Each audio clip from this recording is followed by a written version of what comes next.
역대하 14장 1절부터 13절까지 말씀을 읽고 말씀 나눕니다. 아비야가 그의 주성들과 함께 누우매 다윗성에 장사되고 그의 아들 아사가 대신하여 왕이 되니 그의 시대에 그의 땅이 10년 동안 평안하니라. 아사가 그의 하나님 여호와 보시기에 선과 정의를 행하여 이방 제단과 산당을 없애고 주상을 깨뜨리며 아세야 상을 찍고 유다 사람에게 명하여 그 조상들의 하나님 여호와를 찾게 하며 그의 율법과 명령을 행하게 하고 또 유다 모든 성읍에서 산당과 태양상을 없애며 나라가 그 앞에서 평안함을 누리니라. 여호와께서 아사에게 평안을 주셨으므로 그 땅이 평안하여 여러 해 싸움이 없은지라. 그가 견고한 성읍들을 유다에 건축하니라. 아사가 일찍이 유다 사람에게 이르되 우리가 우리 하나님 여호와를 찾았으므로 이 땅이 아직 우리 앞에 있나니 우리가 이 성읍들을 건축하고 그 주위에 성곽과 망대와 문과 빗장을 만들자. 우리가 주를 찾았으므로 주께서 우리 사방에 평안을 주셨느니라 하고 이에 그들이 성읍을 형통하게 건축하였더라. 아사의 군대는 유다 중에서 큰 방패와 창을 잡는 자가 30만 명이요 베냐민 중에서 작은 방패를 잡으며 활을 당기는 자가 28만 명이라. 그들은 다 큰 용사였더라. 고수 사람 세라가 그들을 치려하여 군사 100만 명과 병거 300대를 거느리고 마레사에 이르매 아사가 마주 나가서 마레사의 스바다 골짜기에서 전열을 갖추고 아사가 그의 하나님 여호와께 부르짖어 이르되 여호와여 힘이 강한 자와 약한 자 사이에는 주밖에 도와 줄 이가 없사오니 우리 하나님 여호와여 우리를 도우소서. 우리가 주를 의지하오며 주의 이름을 의탁하옵고 이 많은 무리를 치러 왔나이다. 여호와여 주는 우리 하나님이시오니 원하건대 사람이 주를 이기지 못하게 하옵소서 하였더니 여호와께서 구스 사람들을 아사와 유다 사람들 앞에서 치시니 구스 사람들이 도망하는지라. 아사와 그와 함께한 백성이 구스 사람들을 추격하여 그랄까지 이르매 이에 구스 사람들이 엎드려지고 살아남은 자가 없었으니 이는 여호와 앞에서와 그의 군대 앞에서 패망하였음이라. 노력한 물건이 매우 많았더라. 아멘. 14장에는 우리가 어제 봤던 아비야의 아들 아사가 왕이 된, 그래서 어떤 일을 그의 초창기 역사 속에 행하였는가에 대한 일을 오늘 본문에 보여줍니다. 첫 번째 개혁을 했던 왕 아사입니다. 그 윗대 4대 위에 솔로몬이 그의 이방 여인들을 많이 들여오면서 우상들을 세웠습니다. 일종의 세워준 것이죠. 그런데 이 세워준 것이 허락이 되는 바람에 사람들은 왕이 이만큼을 허락하면 백성들은 얼마를 더 가겠습니까? 더 많이 갔습니다. 온 땅에 오늘 본문에 있는 것처럼 이방 제단, 산당, 주상이라고 하는 것은 바알 주상을 얘기합니다. 주상, 아세라상이 작게는 자기 집의 제단에, 크게는 높은 산에, 도시에, 성에 이렇게 많은 이방 신상들이 세워졌습니다. 솔로몬이 어떤 죄를 저질렀는지를 우리는 이 사건 속에서 볼 수 있습니다. 그런데 그 아래 사대째 와서 이 아사가 그것을 없애고 깨뜨리고 불살라 버렸다는 것은 이건 정말 상상하지 못할 개혁의 이야기입니다. 큰 물줄기가 예를 들어 이렇게 흐르고 있는데 거기를 딱 가로막고 다른 방향으로 흘러가게 하는 것과 마찬가지의 큰 결심과 노력입니다. 그런 점에서 우리가 볼 때에 아사는 정말 대단한 사람입니다. 우리 나중에 가면 아사가 그의 전심이 흔들릴 때가 옵니다. 그렇지만 그가 전심이 흔들렸다고 하는 것은 그의 연약한 부분이지만 그러나 그가 전심으로 하나님을 찾아서 행하였던 이 일을 보면 그가 행한 일을 결코 우리가 간과하거나 또는 아사가 한때는 그랬는데 다음에는 그렇게 못했다라고 그의 그 전의 평가조차도 무시할 그런 정도가 아닙니다. 첫 번째, 유다 땅에 하나님을 향하여 개혁을 일으켰다. 첫 번째 주자입니다.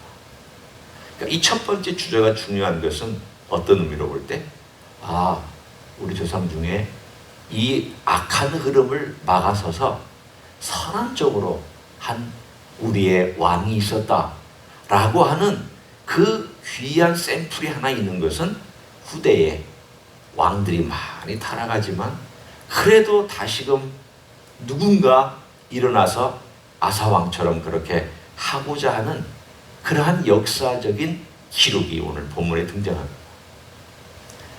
오늘 이 사람은 열심히 하나님을 찾았습니다. 7절에 그 이야기가 나옵니다. 아사가 일찍이 왕이 오르자마자 했던 그 일입니다. 유다 사람에게 이르되 우리가 우리 하나님 여호와를 찾았으므로. 참 이 왕권이 있는 나라의 좋은 점은, 나쁜 점도 좋은 점이 있습니다만, 좋은 점은 왕이 정신 차리고 왕이 하나님 아버지 앞에서나 혹은 어떤 양심의 면에서도 정말 정직하고 제대로 통치를 하면 나라가 평안합니다. 그런데 왕 하나가 타락하면 나라 전체가 무너집니다. 그런 점에서 볼 때 이 왕위가 있는 나라의 문제점이 많았습니다. 오늘 여기 보면 한 사람이 하나님 아버지 앞에 세워짐으로 어떤 역사가 있었는가를 보면 그들이 하나님을 찾고 하나님께 부르짖는 그런 일들이 본문 가운데 등장합니다.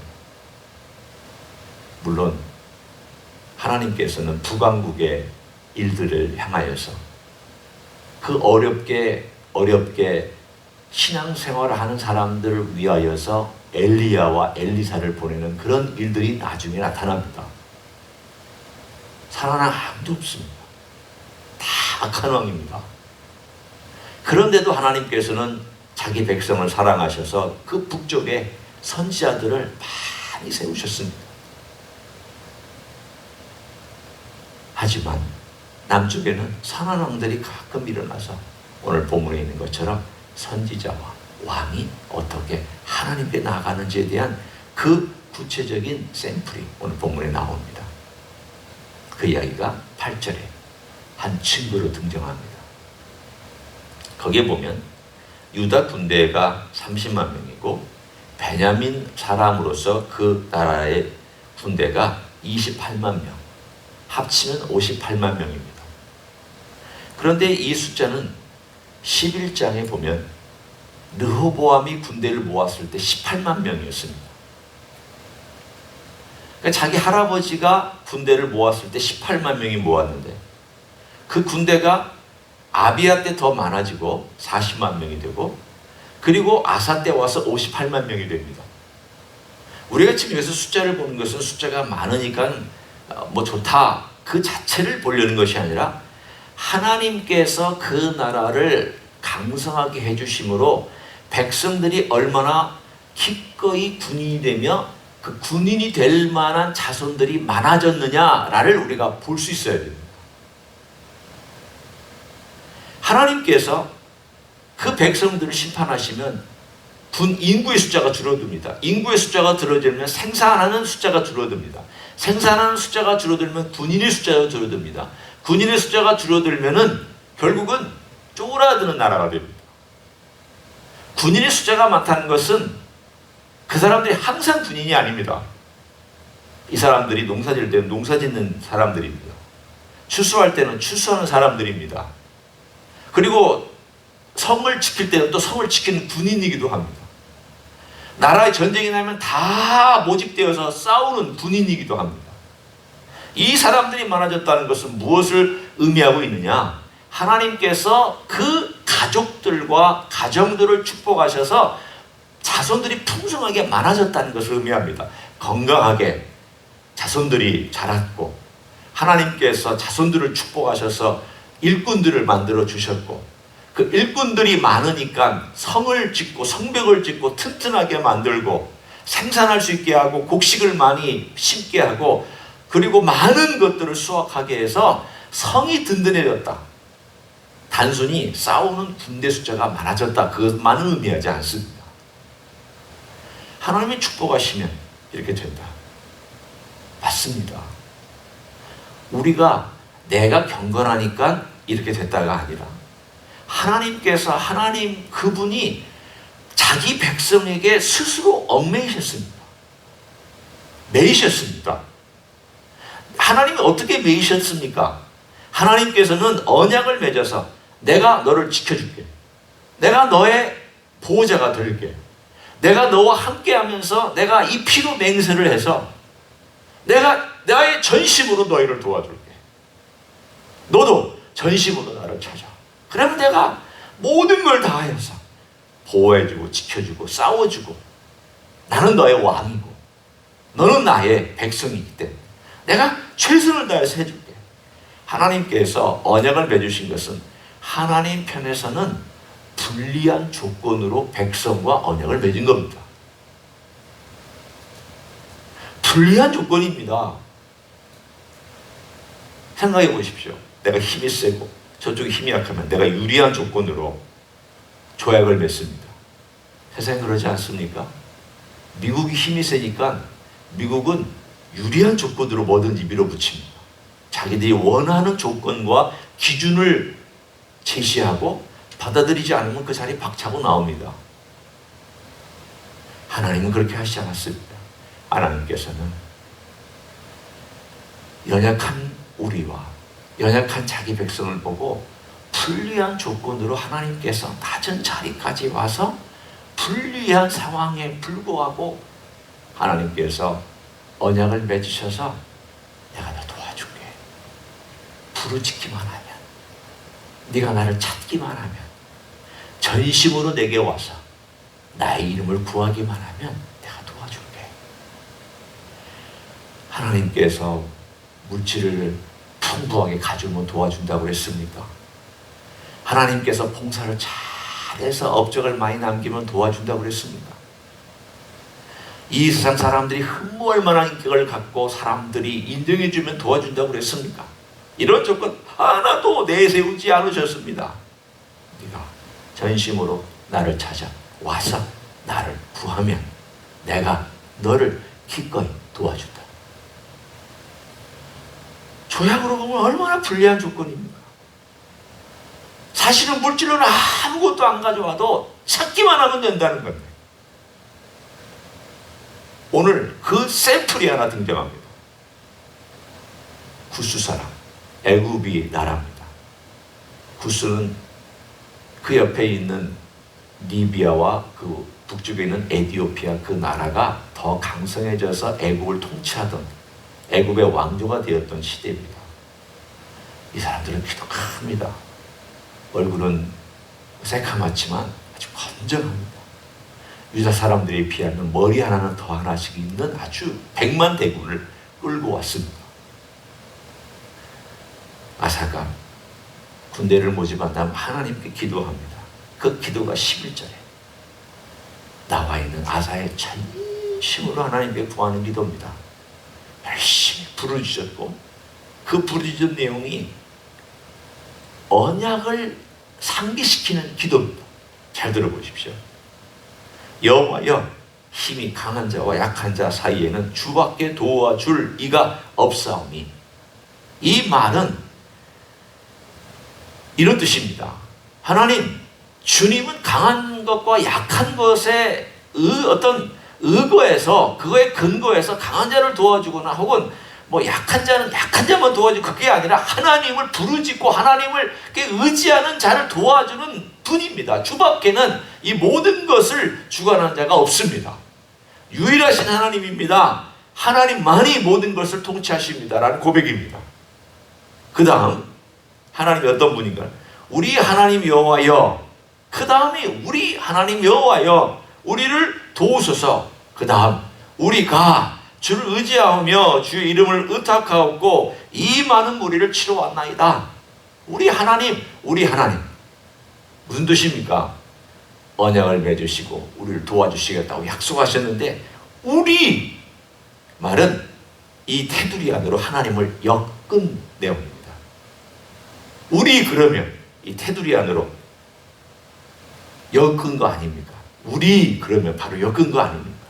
하나님을 우리 테두리 안으로 불러들여주는 겁니다. 하나님께서 뭐 불러주셔서 꼭 오시고 안 불러주면 안 오고 그걸 얘기하는 것이 아니라 우리가 하나님을 의지하고 전심으로 구한다는 의미에서 하나님을 우리라고 하는 테두리 안으로 불러주시고 불러드리고 하나님께서 역사에 달라고 부탁하는 그 내용을 드립니다. 그리고 나서 여호와여 주는 우리 하나님이셔. 계속 반복하잖아요. 언약의 하나님을 반복하고 있잖아요. 언약의 하나님이 우리 하나님이라고, 우리 하나님께서 우리를 돕겠다고 약속하셨잖아요 라고 하나님께 그 하나님의 이름과 하나님의 약속을 상기시켜드리면서 기도하고 있는 내용입니다. 기도는 하나님의 언약을 하나님께 상기시켜드리는 겁니다. 용서는 예수 그리스도의 십자가를 하나님께 상기시켜드리는 겁니다. 주님의 도움을 구하는 것은 주님께서 새 언약 가운데 내 이름으로 구하면 무엇이든 내가 시행하겠다는 것을 상기시켜 드리는 행위입니다. 따라서 우리는 이 기도를 본받을 필요가 있습니다. 우리 주님, 나의 주님, 나에게 주님의 이름으로 구하겠다는 모든 기도를 들으시겠다고 약속해 주신 주님, 약속해 주신 주님, 언약 가운데 넣어주신 주님, 언약 가운데 우리를 사랑해서 그 언약으로 우리와 함께 묶어서 그 안에 계신 주님, 주님께서 나의 기도를, 우리의 기도를 들어주십시오. 언약을 상기시켜드리는 것이 얼마나 효과가 있는 기도인지를 오늘 11절에 아사는 우리들에게 보여주고 있습니다. 하나님께서 이런 기도를 안 들으시겠습니까? 그 나머지 이야기는 우리가 이미 다 읽어서 압니다. 오늘 하루도 우리 예수님께서 우리를 붙들어 주시는 그 새 언약 안에 다시금 주님 기도하고 주님의 이름을 부르고 주님의 사랑으로 우리를 묶어주신 그 사랑에 호소하고 그렇게 주님 앞에 나아가면 주께서 우리의 길을 아사의 인도함 같이 인도하여 주실 줄로 믿습니다. 그런 생애 되시기를 예수님의 이름으로 간절히 축원합니다. 기도하시겠습니다. 하나님 감사합니다. 아사는 왕위에 오르면서 하나님을 전심으로 찾았습니다. 단순히 태양상을 없애고 아세라상을 찍어 없앤 그런 정도가 아니라 전쟁 때에도 하나님께 전심으로 기도하였던 왕이었음을 보고 감사를 드립니다. 주님을 찾고 또 언약 안에 스스로를 묶어주셔서 내가 도와주겠다, 내 이름을 구하면 인도해주겠다, 보호해주겠다, 싸워주겠다고 그 놀라운 약속을 붙들고 기도한 내용 감사합니다. 우리도 그러한 하나님의 언약의 약속을 늘 상기하며 상기시켜드리며 기도하는 종들이 될 수 있도록 축복하여 주시옵소서. 이제는 우리 구주 예수 그리스도의 은혜와 하나님 아버지의 극진하신 사랑과 성령 하나님 교통하심의 역사가 오늘도 우리 주님께서 우리를 위하여 피 흘리신 귀한 언약 안에 사랑으로 우리를 묶어주시고 내가 너의 목자다, 내가 너의 왕이다, 내가 너를 사랑하는 인도자요, 내가 너의 구주요 모든 것이다 라고 해주신 그 약속과 새 언약에 감사하며 그 언약을 늘 주님께 상기시켜드리고 기도하기를 소원하는 이 자리에 참여한 모든 종들 위해와 주임리 히스교회 위해와 이민교회들과 한국교회들과 선교사님들 위해 이제로부터 영원히 함께 하실지어다. 아멘.